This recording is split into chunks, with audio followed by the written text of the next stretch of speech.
मैं संस्कृताय। आज के इस वीडियो में हम किराता अर्जुनीयम प्रथम सर्ग में 22वां श्लोक पढ़ेंगे।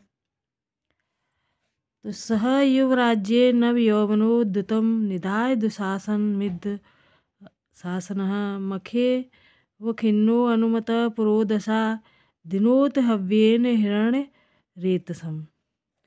इसका अन्वय है इद शासन सह यौव राज्ये नव यौवनोद्यतम दुशासनम निधाय मखेश अखिनः पुरोदशा अनुमत हव्येन हिरण्य रेतसम दिनोत। तो अन्वय कहते हैं शब्दों को क्रम से लगाना। तो अब इनके अर्थ पढ़ेंगे। सह वह दुर्योधन यौवन राज्य यानी युवराज पद पर,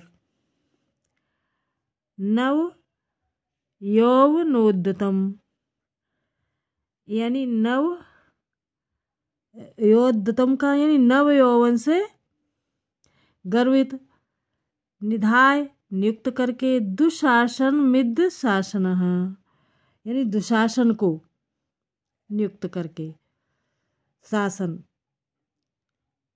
तो दुशासन को निधाय नियुक्त करके मखे शु कहते हैं यज्ञों में। मखेशु जो है शाह है शु हो जाएगा, यहाँ मखेशु जो आया है मखेशु हो जाएगा।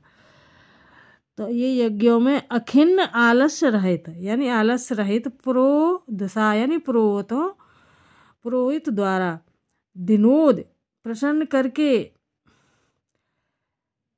हव्येन हव के द्वारा, हिरण्य रेतसम यानी अग्नि को। तो अग्नि में हव के द्वारा प्रसन्न करता है। तो इसका अर्थ है यहाँ पर देखिए, यहाँ पर क्लियर दिया हुआ है कि अप्रतिहत आज्ञा वाला वह दुर्योधन युवराज पद पर नवयौवन से गर्वित दुशासन को नियुक्त करके एवं आलस्य रहित होकर यज्ञों में पुरोहित की आज्ञा से हव द्वारा अग्नि को प्रसन्न करता है। तो ये इसका अनुवाद है। व्याख्या है दुर्योधन केवल सांसारिक उपायों को ही नहीं करता है, अपितु उसने अब देवताओं को भी प्रसन्न करने के लिए ये यज्ञ करना भी आरंभ कर दिया है। उसने दुशासन को युवराज की पदवी पर नियुक्त करके शासन संबंधी चिंताओं से सर्वदा मुक्त पा ली है, तथा उसने आलस का परित्याग करके पुरोहितों की आज्ञा से हवन सामग्री द्वारा यज्ञानुष्ठान करना प्रारंभ कर दिया है। विशेष में यहाँ यज्ञाद के वर्णन से ध्वनित होता है कि भारव के समय में यज्ञाद को अत्यंत प्रतिष्ठित स्थान प्राप्त था। दूसरा है इसका प्रस्तुत श्लोक में दुर्योधन का धर्म के प्रति विशिष्ट अनुराग प्रदर्शित किया गया है यहाँ पर।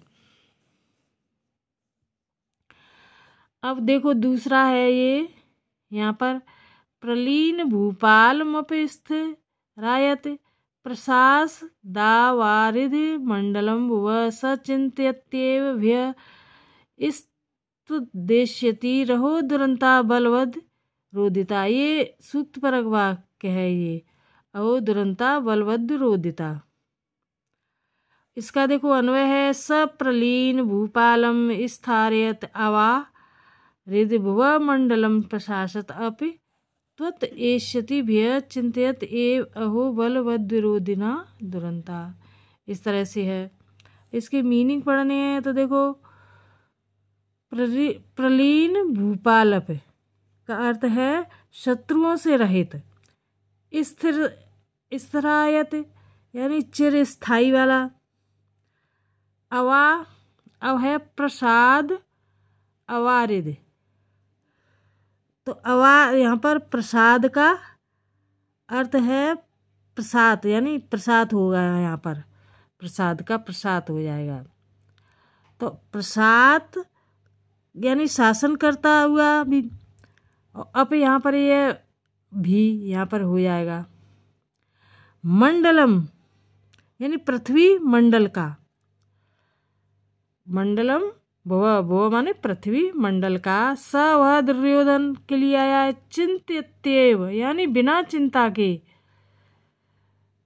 चिंत्यत्येव यानी चिंता करता हुआ, भ्य तदेष्यति या भ्य आपत्तियों को, इस्त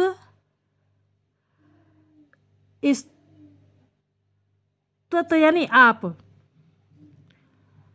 त्वत आप, एष्यति आने वाली,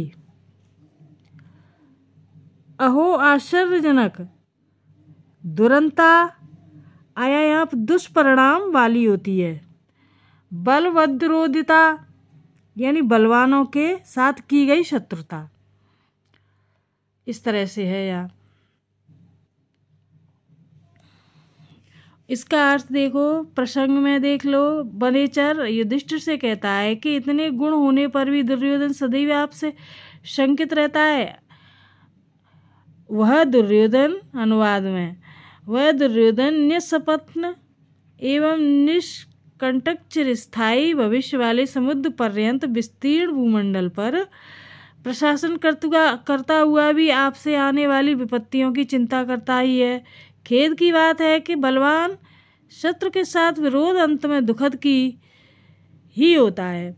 व्याख्या, यद्यपि दुर्योधन अपने समस्त शत्रुओं को विनष्ट करके समुद्र पर्यंत संपूर्ण पृथ्वी पर चिरस्थायी राज्य कर रहा है, किंतु वह सदैव आपसे डरता ही रहता है। आप जैसे बलवानों के साथ विरोध करने का परिणाम सदैव दुखदायक ही होता है।